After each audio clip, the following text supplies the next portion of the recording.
G'day guys and welcome back to Montage Sports, and today I have got an absolute ripper of a video coming your way. I have got the 2022 AFL season predictions. It is going to be an absolute killer of a video. I've been looking forward to this video for a long time. I can't wait for the AFL season. Massive game last night with the AAMI Community Series, and it's going to be an absolute ripper of a season. Really looking forward to it, and yeah, hope you guys enjoy, and why don't we get straight into it.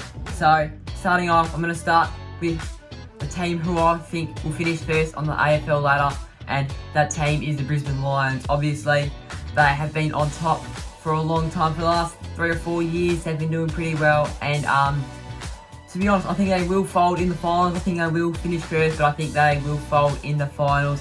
They're going to be one of the best teams all year, but they're going to be consistent. They're always consistent, but in finals, they're so consistent of just losing, just folding in the finals.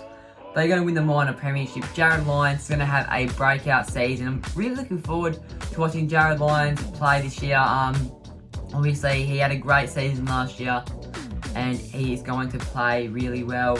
Joey Daniher, I think he's going to play a great season. Same with Zach Bailey, and also, as I said before, Jarryd Lyons. They're all going to have good seasons, and that is why the Brisbane Lions are going to finish first on the ladder. Now, absolute bombshell here. Controversy in second spot. We have got the Greater Western Sydney Giants, and this is a monster decision, a monster call by myself, and they're an absolute smoky for the flag. Most people, they will think Melbourne or the Doggies or Geelong or Brisbane or whatever will win the flag. I think that the Greater Western Sydney Giants might be up there. They might win the flag, and they've got a really young list. They've got a really young but experienced list.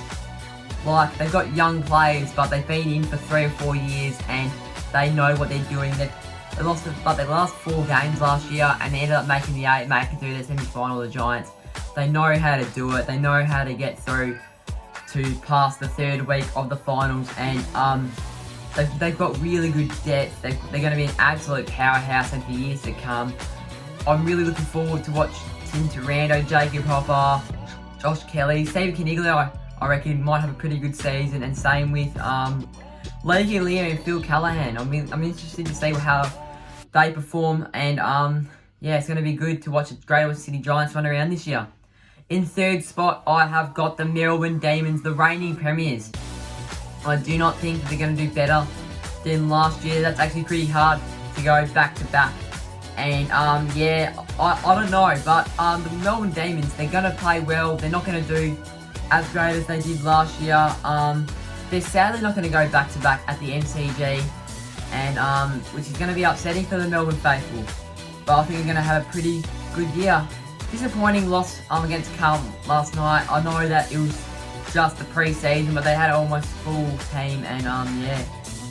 Trike, Gordon, Oliver will have great years, and I mean, they're going to have good years, but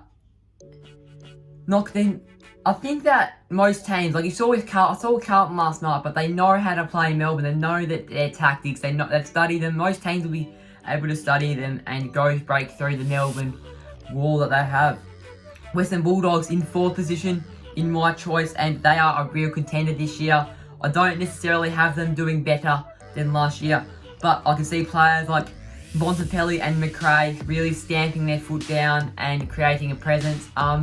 Bontempelli and Treloar had great years last year, but I think that Jack McRae and Josh Dunkley will have great years this year. Jack McRae, he didn't necessarily have a quiet year, but it wasn't his best year, and just didn't really get noticed. And Josh Dunkley was injured for the first half of the season, so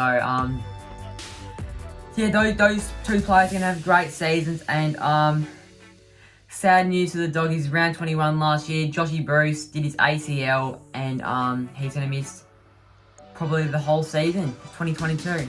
Now in 5th spot, I know I had them winning the flag in my when I was predicting the AFL fixture on Swiggle, but I had the Sydney Swans in 5th, and now I did think they'd win the flag, but they've only had 1 good year at the moment. Their list is really young. I've had to think of this. Their list is really young. They've got good depth, but they're going to be a powerhouse in years to come. As I also said with the other Sydney team, the Greater Western Sydney Giants. But Logan McDonald, Chad Warner, Callum Mills, and Justin McInerney, they're going to have great years. They're going to be building Swans are going to have another year of building their players up and rebuilding some more confidence over the last couple of years. And Lance Franklin, massive story. 6 goals to reach 1,000 goals in his career. Should do it in round 2 or round 3. It's going to be really good to watch. I wonder if all the fans will run onto the field when that happens. I hope it does. Isaac Heaney, just the other day signed a 6-year contract which will make him a Swan for life, and I'm really looking forward to seeing Isaac Heaney back in Swans colours. Unbelievable player to watch. He's really entertaining, great player to watch. Look out for him. In 6th position, I have the Essendon Bombers. Now, massive, the Essendon Bombers. They're going to have a home final in Melbourne. They haven't won a final for 18 years, since 2004. Massive stuff there.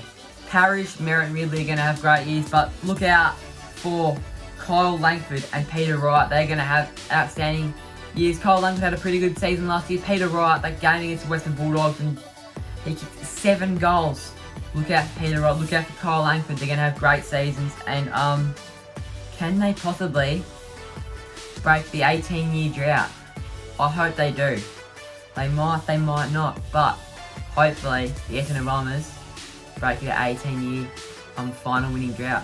Now to Fremantle in 7th spot, a massive booster from last year. They are going to be the number 1 team in Perth, sadly for me, because I'm a West Coast Eagles supporter.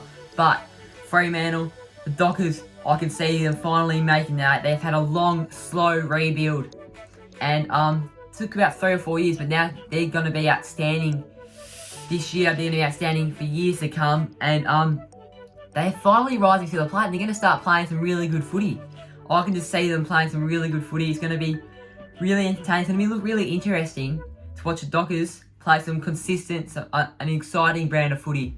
And players such as Sarong and Brayshaw, and draftees such as Jai Amos and Neil Erasmus, 2 West Aussie boys they picked up in the draft. Going to be very exciting to watch. Cannot wait to watch the Dockers in action this year. They've got a very good team defense. Like most teams, that their backline is really good, but Fremantle Dockers, they have got like a really good team defense in a way. Like their whole team can defend really well.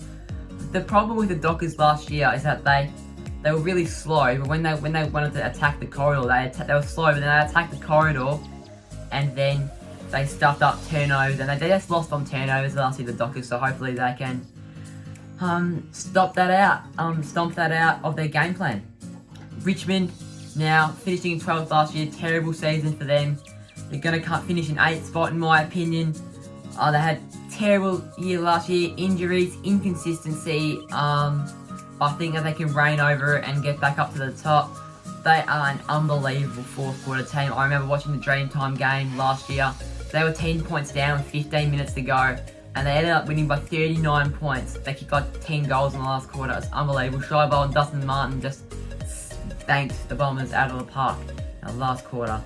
But they're going to have a good year. They're not going to have a great year, but they're going to have a good year. And Dustin Martin will be back to his best. And it's going to be a pretty big year for new co-captains, Dylan Grimes and Toby Nankervis.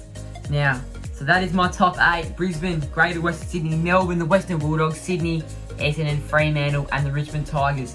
So now here we go. So I got my I'm going to be talking through my premiers, who I think are going to win the premiers. Brownlow medal, who I think is going to win the Brownlow, the Coleman medal, and also the Rising Star. So we're going to start off with who I think is going to win the premiership. Now, in second spot, I had the Greater Western Sydney Giants, and I think that they are going to win the 2022 AFL Premiership. Now, this is absolutely massive. The Greater Western Sydney Giants are going to win their first flag in AFL history. This might convince the AFL to expansion teams, maybe a team from Tasmania, maybe a team from the Northern Territory or whatnot. But the Greater Western Sydney Giants, I believe that they can do it at the G. They got the exact same team from about 3 years ago, but they're more experienced, they're young, they've got great depth. I said this before when I was talking to them in my top 8 predictions, but huge controversy. Obviously, not many people think that they can do it. I believe that they can do it. And I can't wait to watch Toby going back in action. Round 5, I think he's going to be coming back Now, a lot of people are going to probably, comments are probably going to blow up after this, but I hope Toby Green has a great season. I want Toby Green. I know he's done some terrible things in the past. He's a very entertaining player to watch. He's a great player, and I reckon he's going to have a season of a lifetime. Now, who I think is going to win the Brownlow medal, I think that Jack Steele from the St Kilda Football Club is going to win the Brownlow medal.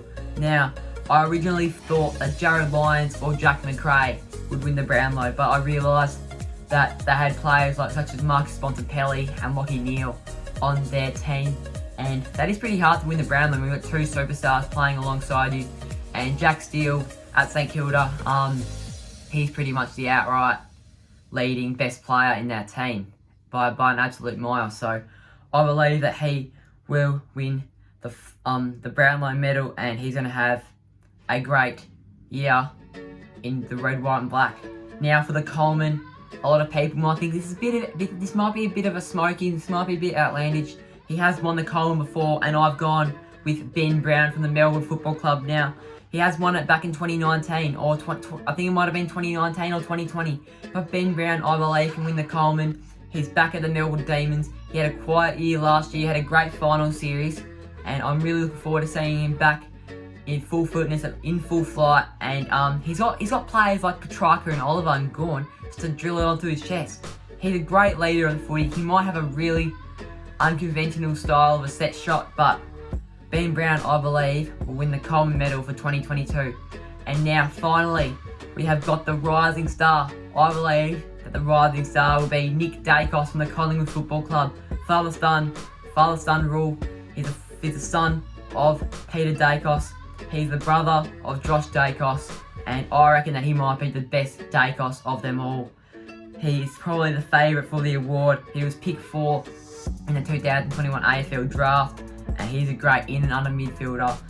He gets a lot of the ball. He's very exciting for the Pies. He's very excited for their fans. He's going to be exciting for their fans to watch. If I was a Collingwood supporter right now, if I was Collingwood's board, like their coaching staff, whatever, I just rebuild my team around Nick Daicos. Maybe it might be 3 or 4 years, but Nick Daicos, if you rebuild a team around Nick Daicos, rebuild a team around the